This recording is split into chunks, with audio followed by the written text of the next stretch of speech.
Good morning everyone. Today is our 11th lecture of physics.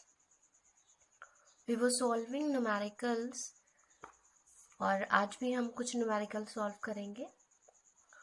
तो first numerical है हमारा an artificial satellite is moving in a circular orbit of radius 42,250 kilometre. एक artificial satellite है जो एक circular orbit में घूम रही है जिसकी रेडियस दी हुई है. Calculate it speed. उसकी स्पीड आपको निकालनी है. If it takes 24 hours to revolve around the earth. अगर वो 24 आवर ले रही है अर्थ के अबाउट एक रिवॉल्यूशन लेने में, तो आपको उसकी स्पीड कैलकुलेट करनी है. तो सबसे पहले हम स्टार्ट करते हैं. रेडियस ऑफ द ऑर्बिट क्या है? Radius of orbit is equal to 42,250 kilometer. Now it takes 24 hours to complete one revolution. So time taken in one revolution is 24 hour. Okay, अब 24 आवर में वो एक रिवोल्यूशन ले रही है, तो डिस्टेंस कितनी एक रिवोल्यूशन में कवर कर रही होगी? जितनी उस ऑर्बिट का सरकमफ्रेंस होगा या पेरीमीटर होगा. So distance covered in one revolution is equal to 2 pi r. Okay, radius को हम r से रिप्रेजेंट करते हैं. वैल्यूज रखेंगे 2 इंटू 22/7 इंटू 42250. ओके, ये 7 से कैंसिल नहीं होगा तो इसकी डेसिमल में वैल्यू आएगी. तो आप लोग सॉल्व करिएगा. इसकी वैल्यू आएगी अप्रॉक्सीमेटली 26571.43. ओके, अब हमें निकालनी क्या है? हमें निकालनी है उसकी speed. So speed is equal to distance upon time. तो distance कितनी है? 265,571.43 अपॉन टाइम कितना है? 24. कैलकुलेट करिएगा. जब इसको 44 से आप डिवाइड करेंगे तो आंसर आएगा 11065.48. क्योंकि ये स्पीड है तो उसकी यूनिट क्या होगी? सब कुछ हमें किलोमीटर और आर में दिया है, तो यूनिट होगी kilometre per hour. Okay, so this is the speed of satellite which is moving in a circular orbit whose radius is this and which is taken time 24 hours to complete one revolution, and this is your answer. Okay, now moving towards the next question. Next question is, a bicycle increases its speed from 10 km per hour to 15 km per hour in 6 seconds. 6 second में एक bicycle अपनी speed 10 से 15 में change कर रहा है. Calculate its acceleration. तो देखिए स्पीड क्या हो रही है? इंक्रीज हो रही है, 10 से 15 में हो रही है. तो जब स्पीड में या वेलोसिटी में इंक्रीमेंट होता है तो हमें क्या मिलता है? एक्सीलरेशन. ओके, तो increases its speed from 10, तो यानी इनिशियल वेलोसिटी क्या थी? इनिशियल वेलोसिटी जिसे हम किससे रिप्रेजेंट करते हैं? u से, इज 10 किलोमीटर पर आवर. और उसके बाद उसकी कितनी हो गई? 15. तो फाइनल वेलोसिटी कितनी हो गई?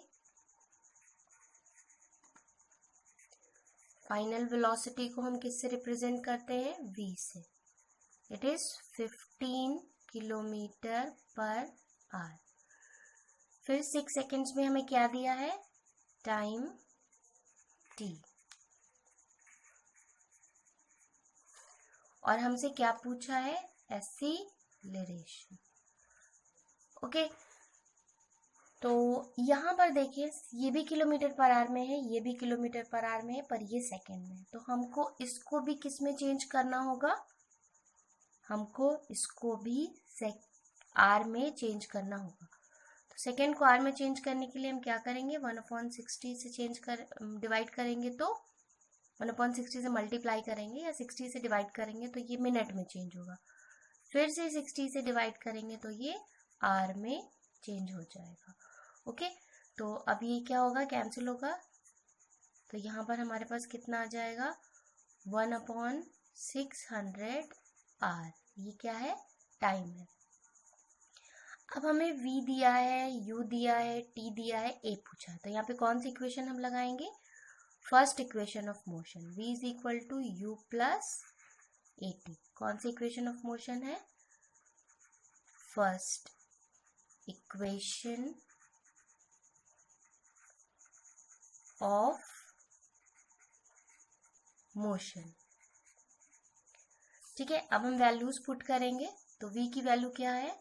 15। u की वैल्यू क्या है? 10। a हमें नहीं पता है और टाइम कितना है? 1/600। अब इसको सॉल्व करेंगे। तो सॉल्व करने के लिए क्या करेंगे? ये 10 उस साइड जाएगा, माइनस हो जाएगा। ओके, 15 में से 10 गया, बचा 5 इज इक्वल टू a/600 या a is equal to 5 into 600। Multiply करेंगे तो कितना आएगा? 3000। यूनिट क्या होगी? Kilometre per hour square. And that will be your answer. अच्छा, एक चीज आप ध्यान रखेंगे कि फिजिक्स में जब भी हम कोई न्यूमेरिकल सॉल्व करते हैं हमेशा यूनिट लिखना कंपलसरी है।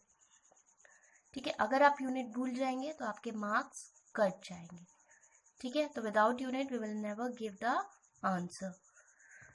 Now moving towards the next question. तो नेक्स्ट क्वेश्चन हमारा क्या है? नेक्स्ट क्वेश्चन है A train is moving with the velocity of 20 meter per second. Velocity दी है एक ट्रेन की। It stops after 10 seconds when brakes are applied. तो 10 second बाद जब ब्रेक अप्लाई होते हैं तो 10 सेकेंड बाद वो रुकती है, तो फाइनल वेलोसिटी क्या हो जाएगी? 0। तो initial velocity of the train is u is equal to 20 metre पर second. Okay, and v is equal to 0। why 0? Train stop, रुक गई। ठीक है, टाइम कितना दिया है? 10 सेकेंड। और क्या पूछा है? रिटार्डेशन। रिटार्डेशन क्या होता है? Negative acceleration. ओके, तो अगेन हमें v दिया है, u दिया है, t दिया है, a पूछा है। तो first equation of motion use करेंगे। Using first equation of motion. क्या है हमारी first equation of motion? v is equal to u plus at। Value put करें। v इज इक्वल टू 0 है, यहाँ पे ये 20 है, a हमें निकालना है और टाइम है 10। अब देखिए यहाँ से, क्योंकि हम इसको किसी भी नंबर को वेरिएबल में ऐड नहीं कर सकते हैं तो हम इसको इस साइड भेजेंगे। तो ये हो जाएगा 0 माइनस 20। जैसे ही ये इस साइड से यानी कि राइट हैंड साइड से लेफ्ट हैंड साइड में जाएगा, साइन इसका प्लस से माइनस हो जाएगा और ये 10 इंटू ए। ओके, 0 में से कुछ भी माइनस करेंगे वही आएगा, तो -20 is equal to 10 into a, या हम इसको लिख सकते हैं a is equal to -20 upon 10, 0 0 cancel, so a is equal to -2। अब a क्या है आपका? a है आपका रिटार्डेशन। आप देख रहे हैं आपको साइन क्या मिल रहा है? माइनस में मिल रहा है, तो इट मीन्स कि ये क्या है? रिटार्डेशन। और उसकी यूनिट कितनी होती है? एक्सीलरेशन के ही बराबर होती है, मीटर पर second square. That is your answer. Okay, now moving towards the next question.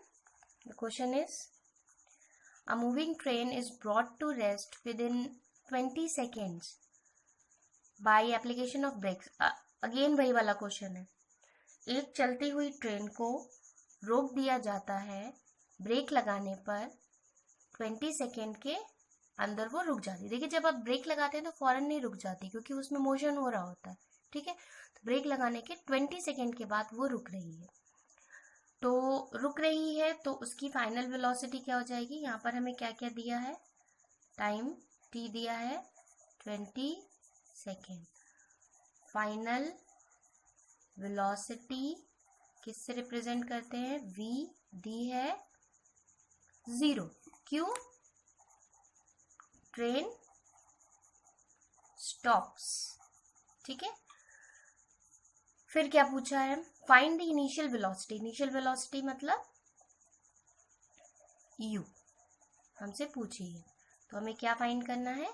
u. If the retardation due to brakes is 2 metre पर सेकेंड स्क्वायर. और यहाँ पर अब की बार हमें क्या दिया है? रिटार्डेशन दिया है, जो होता है एक्सीलरेशन, और वो कितना है? 2 मीटर पर सेकेंड स्क्वायर. अब क्योंकि रिटार्डेशन है तो हम अपने आप इसको माइनस में रखेंगे. ठीक है, अगेन हमें क्या दिया है? v दिया है, u दिया है, a दिया है, v दिया है, a दिया है, t दिया है, और u पूछा है. तो ये v, u, a, t सब किस में आती हैं? First equation of motion. तो अगेन हम क्या यूज करेंगे? We will use first equation of motion. So v is equal to u plus a t.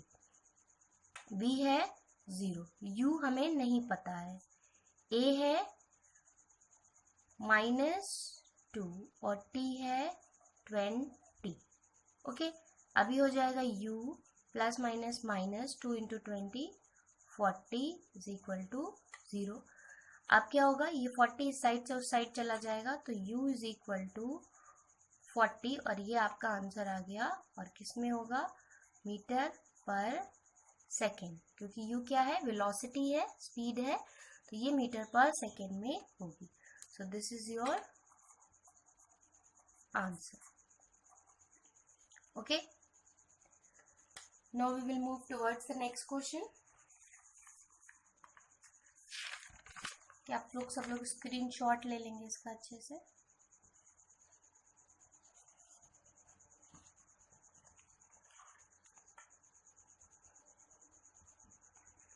Screenshot ले लें इसका.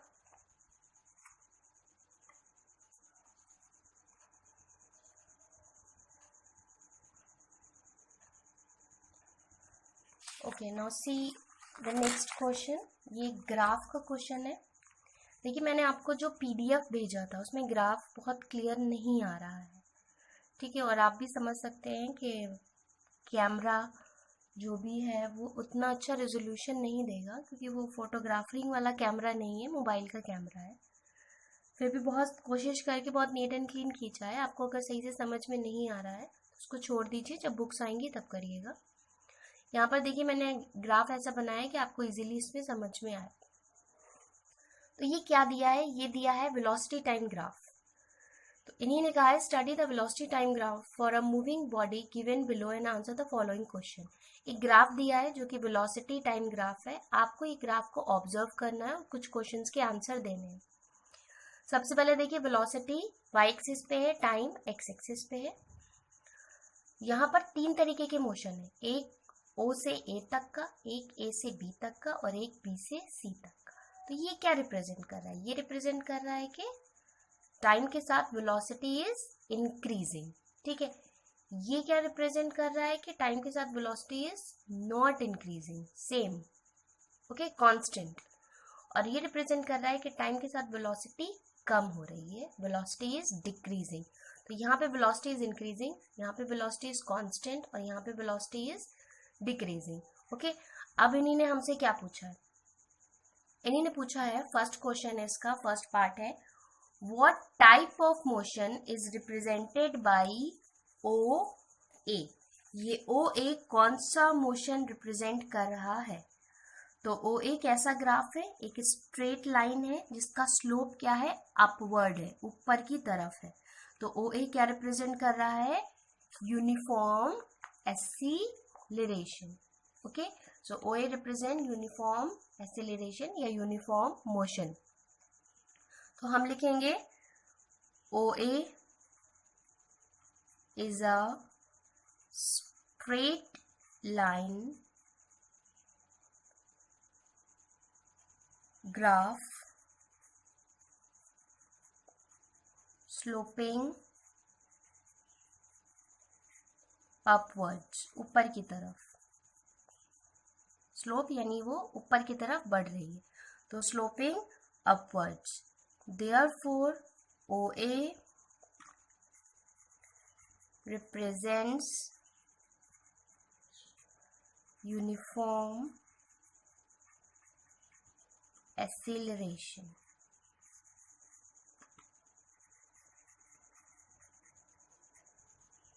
ओके। नेक्स्ट क्वेश्चन देखते हैं, what type of motion is represented bye AB। अब ये AB जो पोर्शन है, ये किस तरीके का मोशन रिप्रेजेंट कर रहा है, तो ये कैसी लाइन है, ये भी एक स्ट्रेट लाइन है जो कि इस एक्स एक्सिस के क्या है, पैरेलल है, ठीक है। तो ये क्या रिप्रेजेंट कर रही है, यूनिफॉर्म वेलोसिटी। यूनिफॉर्म वेलोसिटी का मतलब यहाँ पर वेलोसिटी चेंज नहीं हो रही है, तो यहाँ पर बॉडी में कोई भी एक्सीलरेशन नहीं है, बॉडी का एक्सीलरेशन ए से बी तक क्या है, 0 है। तो हम क्या लिखेंगे, हम लिखेंगे A B is a straight line graph parallel to time axis. Time axis क्या है, x axis. therefore AB represents uniform velocity, that is there is no acceleration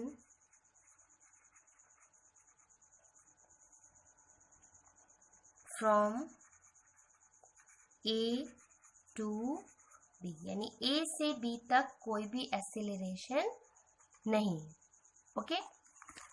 next, what type of motion is represented bye BC। अब BC क्या है, BC is again a straight line sloping downwards, नीचे की तरफ। तो ये क्या represent कर रही है, ये रिप्रेजेंट कर रही है यूनिफॉर्म रिटार्डेशन, या ये रिप्रेजेंट कर रही है कि velocity is decreasing with the time. तो अगेन हम क्या लिखेंगे, हम लिखेंगे BC is a straight line graph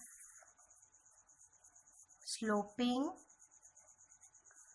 downwards,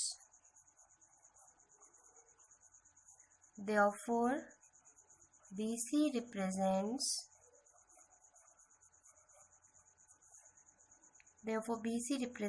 uniform retardation। Uniform retardation का मतलब क्या है, negative acceleration, okay. Now find out the acceleration of the body. अब हमें क्या निकालना है, बॉडी का एक्सीलरेशन निकालना है। तो एक्सीलरेशन कहाँ पे हो रहा है, देखिए यहाँ पे तो कोई एक्सीलरेशन नहीं है क्योंकि velocity is not changing, it is constant. यहाँ पर एक्सेलरेशन नहीं है, रिटार्डेशन है। तो एक्सेलरेशन सिर्फ किस पोर्शन में हो रहा है, OA पोर्शन में हो रहा है। तो OA पोर्शन का स्लोप क्या मैंने आपको बताया था, ये वाली डिस्टेंस यानी AD, दिस इज D, तो AD अपॉन OD, ठीक है। तो एक्सेलरेशन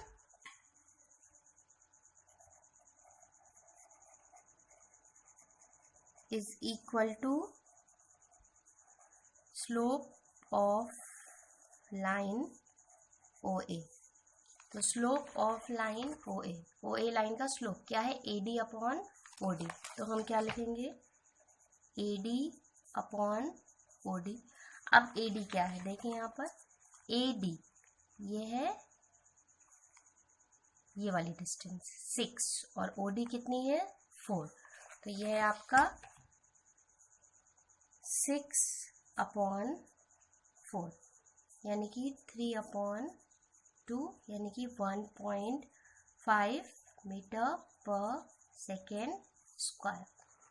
ओके, नेक्स्ट क्वेश्चन है calculate retardation of the body. अब रिटार्डेशन कहाँ पे हो रहा है, यहाँ पे हो रहा है। तो retardation of the body is the slope of line BC, और BC का स्लोप क्या हो जाएगा, BE अपॉन EC। तो हम लिखेंगे retardation is equal to slope of line BC which is equal to BE upon EC। अब BE क्या है और EC क्या है, देखिए BE 6 ही है और EC कितना है 10 से 16 के बीच में। तो 16 माइनस 10 यानी कि 6। ओके, तो 16 माइनस 10 यानी कि 6। तो ये हो जाएगा आपका BE हो गया 6 अपॉन 6। तो ये कितना आ जाएगा 1 मीटर पर सेकेंड स्क्वायर। ओके, अब क्या है, find out the distance travelled by the body from A to B। A से B तक बॉडी ने कितनी डिस्टेंस कवर करी है। तो डिस्टेंस कवर्ड मैंने आपको क्या बताया था, कैसे निकालते हैं, area of the graph between graph and the time axis. तो हम लिखेंगे distance traveled from A to B is equal to area between line AB and time axis यानी कि X एक्सिस। तो एरिया क्या होगा, इस AB और X एक्सिस के बीच क्या बन रहा है, रेक्टेंगल, एक रेक्टेंगल बन रहा है ABDE। तो it is equal to area of rectangle ABDE। और एरिया ऑफ रेक्टेंगल क्या होता है, लेंथ इंटू ब्रेथ। तो लेंथ कितनी है, यहाँ पे लेंथ है DE और ब्रेथ कितनी है BE। ठीक है, तो ये हो जाएगा DE इंटू BE। अब DE क्या है, DE है 4 से 10 यानी कि 10 माइनस 4 है 6 और BE भी है 6। तो ये कितना हो जाएगा, एंड 6 इंटू 6 इज 36। क्योंकि ये डिस्टेंस है तो उसकी यूनिट क्या होगी, metre. And this is your answer. You can take the screenshot.